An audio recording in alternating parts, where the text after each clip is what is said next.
Welcome back, survivors, slayers, and longtime players. And today we've got the ladder defense, the cheapest, easiest, and so far the most effective build that we've tried out yet.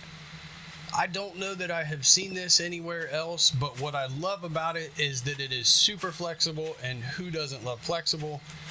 But it is also applicable in so many different places that it is stupid. Now, I was trying to attach this to the POI series, and then I quickly realized that it can plug into so many different POIs. I at least rebuilt 2 of them so that you could see the different ways it could be used, and I think you're going to love it. This right here is it. You get your wood bars. It's the non-centered ones. It's the ones that you can rotate and they stay on the outside of the block. And then you run these ladders up around them. All 4 directions, north, south, east, and west. And you just run them straight up to wherever you want to do your defense from. This is also your way in and out of the base, and it is the way that they get into the base. Now, what I love about this is that it's turned a gigantic POI of massive proportion into an internal defense. So instead of us spending all night running around the outside and trying to shoot them down off of the walls and everything else, we just decided to bring everything right in. Now, originally, we did have a legit game we were playing through, and I was going to show it to you guys, and I was super happy, and then we had a corrupted save, or it got messed up in the update. I'm not sure what happened, but either way, we lost it.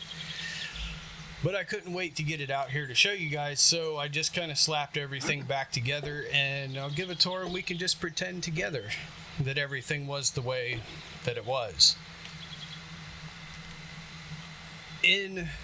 I believe it was night 1 or 2. It might have been the second night, if I remember right. We already had this whole ladder system built up to this floor, and we had wood frames that were going from here to here. We didn't have the electric fences or anything like that, but we eventually got enough resources together to to make the bars for the inside of here, the wood bars, and then it took us a while to get all the iron and stuff together to build these iron ladders. We did start out with wood ladders, and I will tell you that the downside to using the wood ladders is that it seemed like we were damaging the ladders while we were shooting down at them when they were climbing up. And once you get it into the iron stage, you can shoot completely through it. You shoot right through everything that's there. So even if they're climbing up the other side of it, they are still not safe from you. You can peg them from any spot while they're trying to climb up there.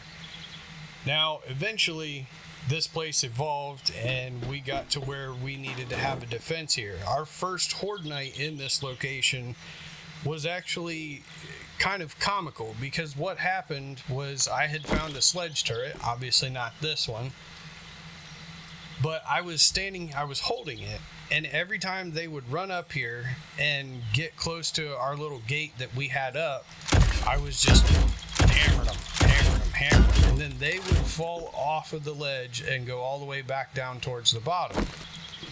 And Glaive was standing here with a baseball bat. I think it was like a level 3 or something. It wasn't anything fancy. And then he was just pegging them in the head every time they got close. And every once in a while, we'd get a gap where they weren't, all piling up here, and we would repair our little door, and then we would go back to the whack-a-mole game and sending them right back down the cycle and having them come back up and just over and over and over and over and over. We eventually made it through, and then it was during week 2 that we really started to step it up. We got a lot deeper into our iron supply. And we went ahead and finished out the ladder system out there. We upgraded this to iron bars. We got rid of the frames that we had set up there, and then we turned this into iron bars, and we blew out the floors that were below us, so that we just had some more range to shoot around, so that we would be able to take them out and do a little bit of damage instead of waiting until the last moment to get up here. Now, our goal with this was we both wanted to be scavengers, and we wanted to see if we could, focus entirely on scavenging and how much we could get and all that kind of stuff. And we didn't really want to leave one person stuck at home always doing the building, because it gets old after a while. So this design requires nothing of that nature. I mean, all the schematics and all that kind of stuff is already there. Anybody can build this no matter what spec you go into. You're a strength guy, it doesn't matter. If you're a intellect guy, I mean, obviously you can have the turrets and you could do it yourself, but you could pick any of the specs that are there. You could be all perception, agility, whatever, it doesn't matter. This is something that everybody can do, and you can stay focused on building for that combat build that you always want to play, but you're always reluctant because you have to take points in other things so that you can build and survive. This one sort of eliminates that and allows you to focus on the combat, which for me is my favorite part. What we did have was all of our crafting and everything was inside this room. We did the traditional boxes in the floor and all that kind of jazz, and then we had a cooking station, and we had our forges and everything here, and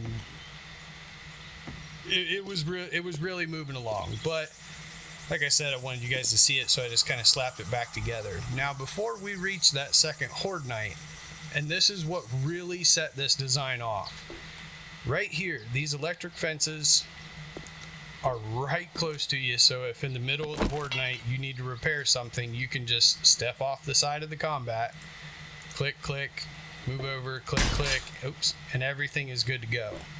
And you're right back to working. And from this angle, being able to do all of your maintenance and all of your combat, to me, was just extremely awesome.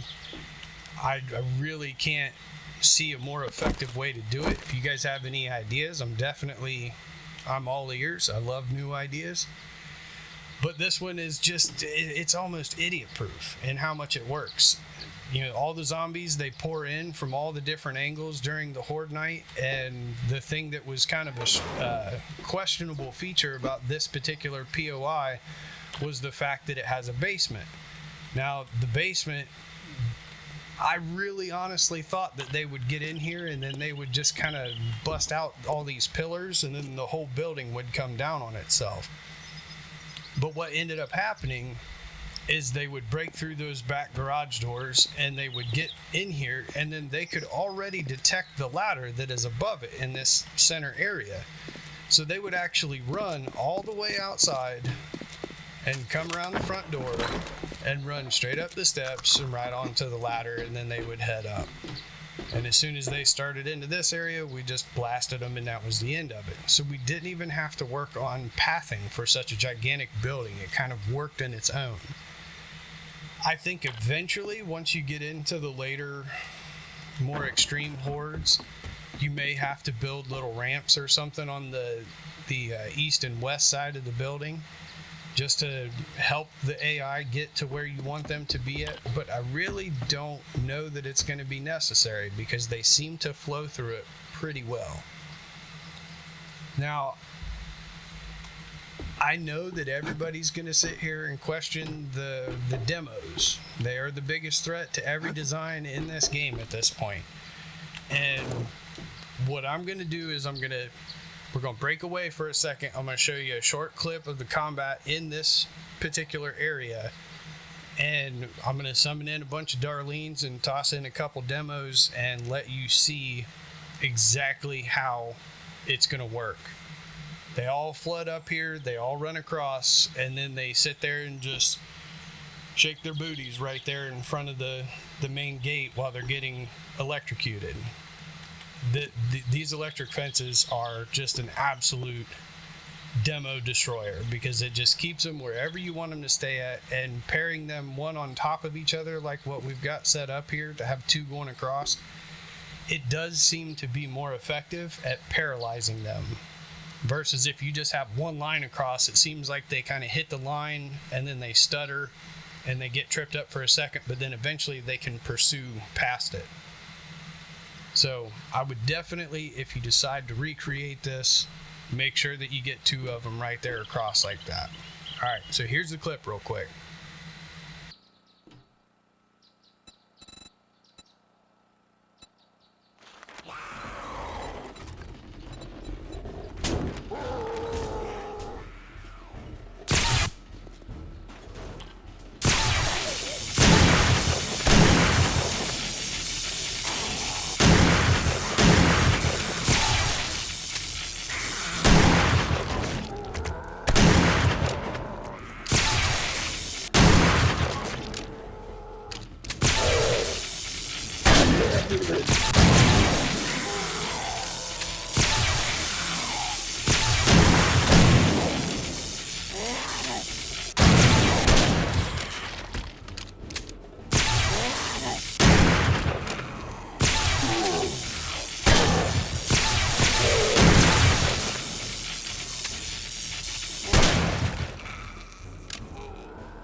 Okay, so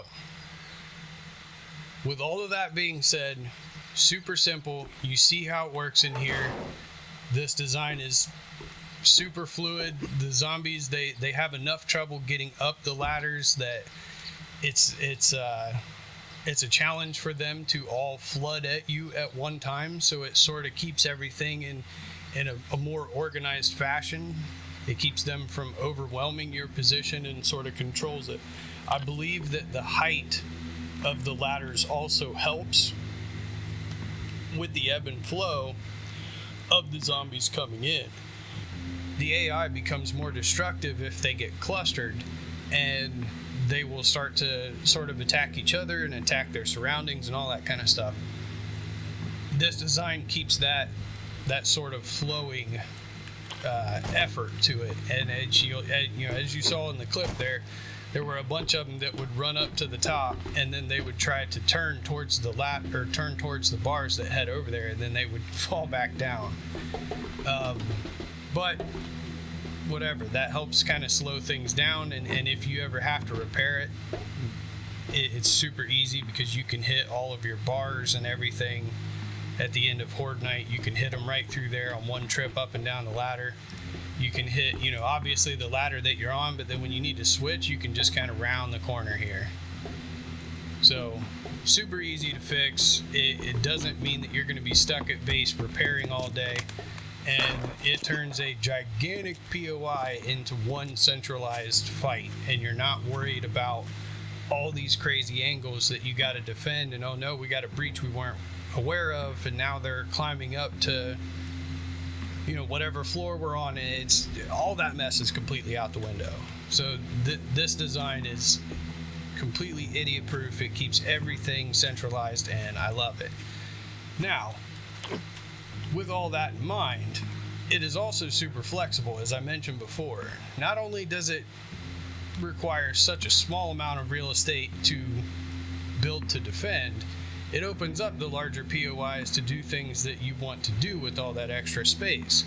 So you could have your gardens up here, you could have parties, you could sit around and drink a bunch of beer until somebody gets drunk and falls off the ledge. Not that that's ever happened before, wink wink, glaive. But it also fits into other POIs. And that is the thing that I am just falling in love with this for. Everybody's aware of the construction site. POI's been in the game for a while. It's been, a tough place to get in and clear out and all that kind of stuff. And there's usually some pretty good loot up towards the top in the old bell tower. But this design works right here in the center of it. It's a different twist, a different take on the same concept. You have your bars and your ladders going straight up, and it goes right up to one central floor where you're going to do your defense from. This is sort of reversed. Instead of shooting straight across and taking all of your enemies out, you're going to be basically positioning right here and shooting them. If they're climbing up the other side, you're shooting through the bars and ladders and hitting them. And so you're protecting all of your angles in one spot again. And the same thing, the ebb and flow is perfect. This height being 1, 2, 3 stories tall, I guess technically it's the fourth, but whatever, it gives them enough room to kind of run and fight their way up, instead of them becoming clustered and flustered down here at the bottom, and then they just start knocking the ladders out. We always play on the 64 count Zed, so it is definitely we've pushed it to its max, and we've never had any issues with it. Now the difference here is that the way these are spaced out going across here, you can see that they're 1, 2, 3, 4, 5 spaces across. So your ladders are going to be in the center, in the number 3 spot. Okay, so then you would find your center that way and build it straight up through the middle. And then when you set your electric traps or your electric fence right here and turn it sideways and turn it out, it actually crosses right through the ladder path. So when they climb up, they hit that wire and then they get shocked, and most of the time they just fall straight back down to the ground. Some of them will get kind of frozen in place, and they will stand there and look at you like, what are you doing to me? Why is this happening? But that's when you just kind of give them a little lead hug and paint their head, and they go plummeting back down to the earth, and you never see them again. This is awesome for sawed-off, the sawed-off shotgun, because when you're shooting down the ladder, you're actually hitting multiple targets through there. And I don't even have any points in the penetrator skill. And obviously any kind of gun is going to work here. Bows and arrows.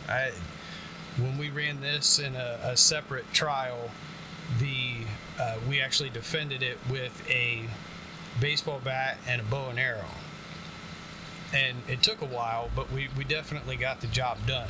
I think Glaive was standing out here, and he was kind of crouched down, and when they'd hit the electric fence, he would pop them in the head. And then I believe I was standing over here, and I was with the bow and arrow just kind of pegging them right in the head as they were coming up. Now, the demos are probably the only real challenge to this location, just because you have to be accurate at hitting them in the head. But because of the electric fences and what you saw in the other location, you could technically just completely ignore them and just let them climb up the ladder and get shocked, and climb up the ladder and get shocked, and over and over and over until they die. That'll take a while, but if you're confident with your shots and everything like that, you can definitely give them an old lead hug to the head, and then they will go down just like the rest of them. It's probably not as effective as far as eliminating demos, but I think what this particular POI offers versus the Ostrich Hotel is that you could build a second area just like this right beside it.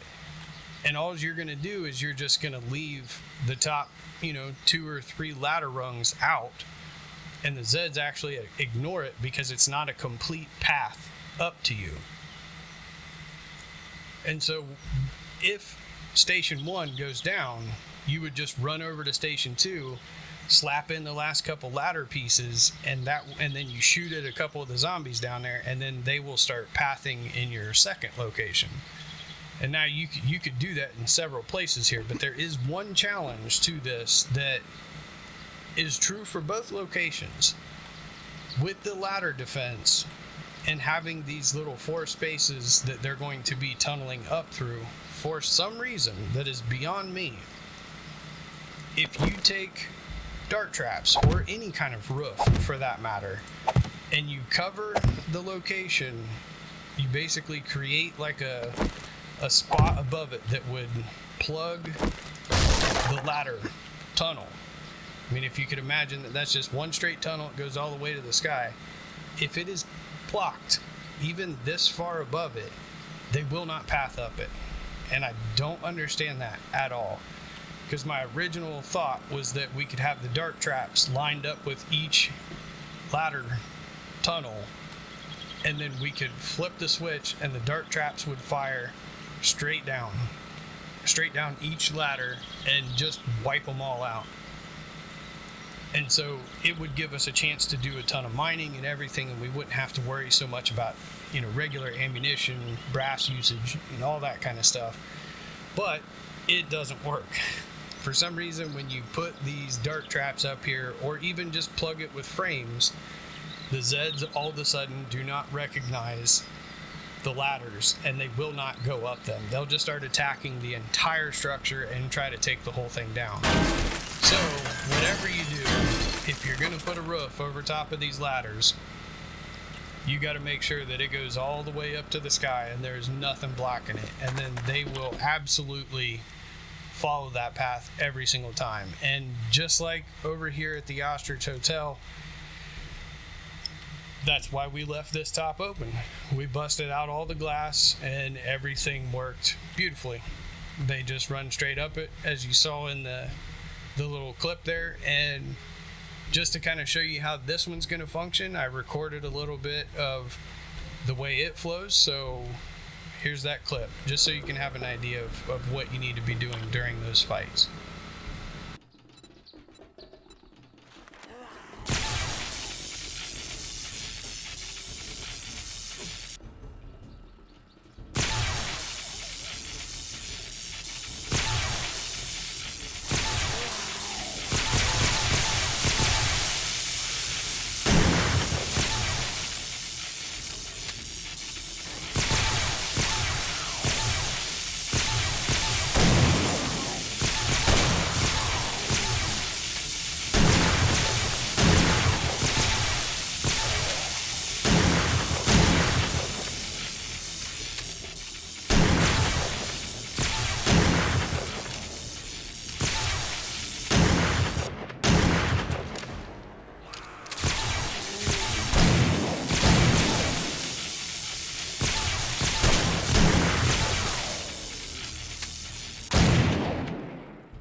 Alright, well, there you have it. It's really that simple, it's really that easy, and yes, it's really that cheap and flexible. So I hope that helps you out. I hope that gives you guys some new ideas. I definitely know it got my gears turning for different POIs that we could do this at. It sucks that we lost the legit game for this, because it was such a fun run through. But I guess that's the way that it goes. It's going to happen sometimes, especially when the game's in experimental mode. So, oh well. Win some, lose some. Either way, I wanted to make sure that you guys were going to get a look at this design, and so I just jumped in here and rebuilt it so that you guys could see it. This is a game that I have saved where I just go in here and kind of build some of my real super weird ideas and show them to other people, and then we kind of critique and stress test it and whatever. But there you go. I hope it's helpful. And if you guys get any ideas, like I think it would be interesting to take the hospital and kind of blow out the roof on the helipad and maybe dig that tunnel all the way down to the ground and see if they'll path all the way through the building. And then if they would come up that far to the roof, then you could turn this whole top section into like a boxing ring and, you know, get your brawler on. The other one that I thought of was the town hall. You know, that bell tower at the top. I think that's another good candidate, although I have not tried it out myself yet. There's so many places to do it, and it's such an effective and cost-effective way that I feel like it's endless. But either way, I've yammered on enough. You guys get it. It's super simple, super cheap. And if you guys come up with any other designs, I'd love to see it. But until next time, NubTub out.